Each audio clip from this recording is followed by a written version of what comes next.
Guys, unsaon pag ila nga ang honey or dugos is pure. Please watch this video. Aron masiguro ginato nga pure ang honey nga atong mapalit o magamit. Kanalan din kita gi mo kopos, kita gi mo kumot no sa balay sa putyokan nga muagas gyud dito ang dugos ang honey. No? So atong kuposon kita gi mo kupos. Yan na ato ang mga mamuhagay. Kaya atong puso ning dugos nga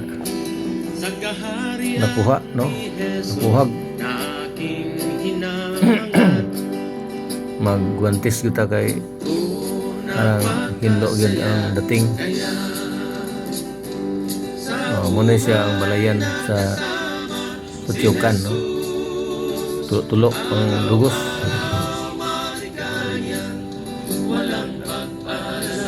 So atong pupuson.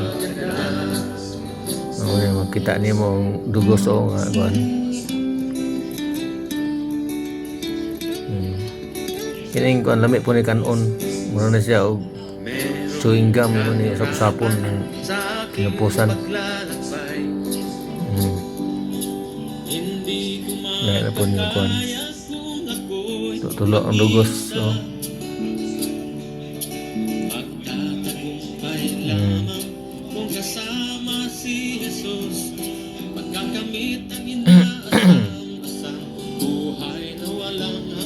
pure na gini siya mga kito. Nakikita na maginagkupos. Kita magino nga kita may nagkupos. So pure gini siya. Mo na ni ang ato ang sinala, no? Sinala nga dugos. Hapit mapuno ang sa kagalon. So magbutang tani sa botilya aron nga atong magamit. So magbutang ta guys o honey sa botilya.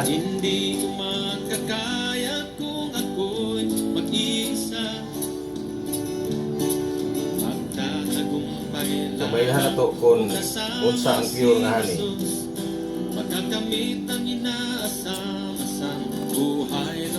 Okay, so dahil sa botilya atong ibalhin diri sa may malaksan. So unsa ang pagila na to ang pure nga honey. So tanawon mo ha. Ang pure nga honey inaana na siya ka lasaw. Kita maginagkumot so di kita kaingon nga dili pure. Inaana ka lasaw. Ang uban ng mga baligya din ha. No, puro lang sa maayo.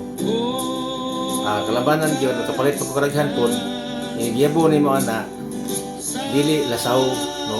Pilit ba mo ang pa og kanang gahi.